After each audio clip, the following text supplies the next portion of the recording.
J'ai déjà parlé de la religion du divin, de l'amour de Dieu, de l'amour d'Allah, cet amour qu'on n'explique pas, l'amour de Jéhovah.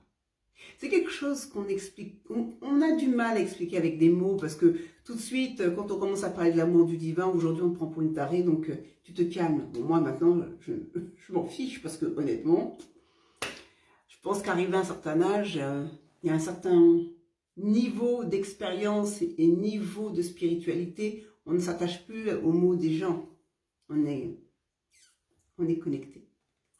Donc de l'amour que j'avais sur cette île du divin, j'avais l'impression que tous les musulmans étaient des frères et sœurs, comme tous les chrétiens des frères et sœurs, comme tous les juifs des frères et sœurs. Et non, j'étais choquée. Oui, j'étais choquée. Parce qu'en fait, on m'a fait comprendre que quand tu étais d'origine africaine, la religion, on te fait comprendre qu'on te l'a donnée par conversion. Et moi, dans ma recherche spirituelle, je dis, bah non. Moi, par rapport à ce que j'ai lu dans le Coran, quand le prophète Mohammed, il a parlé, il a transmis la parole divine, les gens de Médine ne voulaient pas de lui.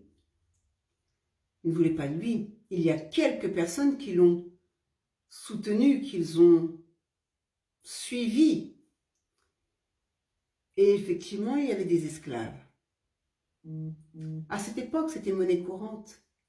Il y avait bien des esclaves noirs, comme des esclaves arabes, indiens. Il y avait des esclaves, quoi. Hein, dès qu'ils chopaient quelqu'un qui n'avait pas de machin, paf, il était esclave, paf, il était vendu, paf, c'était voilà. Et donc, j'explique à ces gens-là, oui, il y avait des esclaves, mais parmi ces esclaves, quand le prophète est arrivé, il y en a qui se sont libérés de leur chaîne pour le suivre.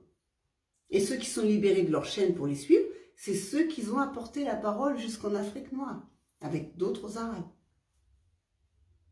Et en fait, ces gens me regardaient, l'air de dire, mais en fait, tu n'es pas légitime. Et à partir de là, j'ai compris que je n'étais pas légitime d'être musulmane. Je ne suis pas une imposture, je prie la religion de mes parents. Mais ce que j'ai compris de la bouche de ces gens-là, c'est que j'étais une imposture, un imposteur. Parce que finalement, on me donnait des miettes. Je reviens.